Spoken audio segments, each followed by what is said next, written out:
ఒక ప్రభుత్వం ఏర్పడ్డ తర్వాత గత ప్రభుత్వంలో జరిగిన అవినీతి అంతా బయటికి తీస్తామని చెప్పటం, వాళ్ళని ఇబ్బంది పెట్టడం గతంలో చూసాం, ఆ ముందు కూడా చూసాం.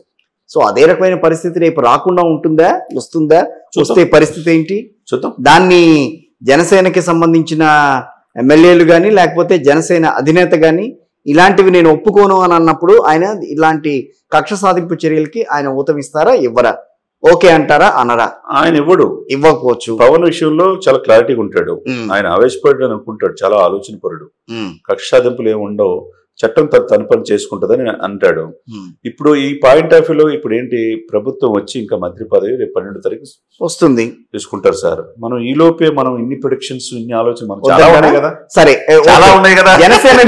జనసేన నుంచి ఎవరెవరు ఎక్కువగా అంటే మీరు అనుకుని మీకు ఉందన్న సమాచారం బట్టి ఎవరెవరు మంత్రులు ప్రభుత్వంలో భాగస్వామ్యం అవుతారండి? 100%. మంత్రులు పవన్ కళ్యాణ్ రోల్ చెప్పాం కదా. ఓకే, మంత్రులు నాదెండ్ల మనోహరం ఆయన స్పీకర్ అవుతాడు. అదేంటి రఘురామరాజు గారు స్పీకర్ అన్నారు? స్పీకర్ అనుభవం ఉండాలి.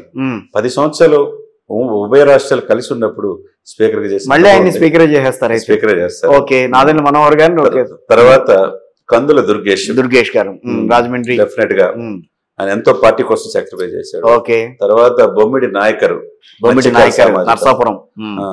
తర్వాత Konathala Ramakrishna, okay, Vizag.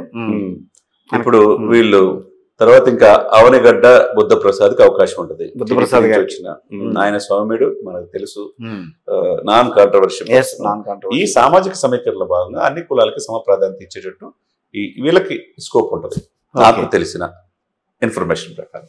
Okay, so మిగతా వాళ్ళంతా కూడా పార్టీ కోసం పనిచేయాల్సిందే. ఎమ్మెల్సీ రాజ్యసభ వస్తుంది, సాక్రిఫైస్ చేసిన ఇప్పుడు కొంతమంది TTD board chairman sacrifice Nagababu గారు టీటీడీ బోర్డు అంటున్నారు కానీ ఏది కూడా ఇంకా డిసైడ్ చేయలే. అది వస్తే కనుక మంచిదే. అంటే ఒకటి ఇక్కడ ఇప్పుడు మీరు అన్నారు స్నేహధర్మం పాటించాలని అన్నారు కదా. స్నేహధర్మం పాటించటంలో ఎవరికి ఎక్కువగా స్థానాలు కేటాయించాలి, ఎవరికి ఎక్కువ పెద్ద పెద్ద పోస్టులు ఇవ్వాలనే విషయంలో కూడా ఒక అవగాహన వచ్చి ఉండాలి. ఈ పాటికి వస్తుందండి, మనం చేద్దాం, తొందర ఎందుకు. సో మీరు ఎదుర్కొనే సవాళ్ళు ఏంటని అంటారు? జనసేన వచ్చిన తర్వాత జనసేన ఎదుర్కొనే సవాళ్ళు ఎట్లా ఉండబోతాయి?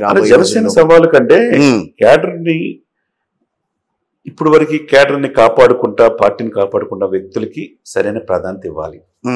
ఈ ప్రభుత్వంలో ఎవరైతే నిలబడ్డారో, సపోజ్ తమ్మిరెడ్డి శివశంకర్ గారు, ఆయన 6 సంవత్సరాలు సర్వీస్ ఉండి కమర్షియల్ ట్యాక్స్ కమిషనర్ అయ్యే స్థాయి ఐఏఎస్ ఆఫీసర్ సర్వీస్ రిజైన్ చేసి వచ్చాడు పార్టీ కోసం.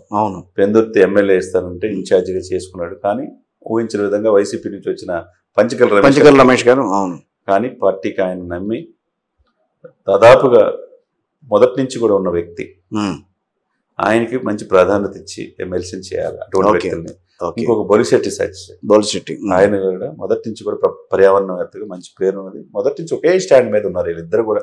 చూసుకోండి, టీవీలో కష్టాల్లో ఉన్నప్పుడు ఈ పోతిరి మహేష్ అనేక ఆరోపణలు చేసిపోయిన వాళ్ళు, తినటానికి అన్ని అర్హతలు ఉన్నా బంగారుపల్లిలో పెట్టిన తినటానికి నోచుకోలేని వాళ్ళు ఎవరంటే చెప్తున్నా, పోతిరి మహేష్.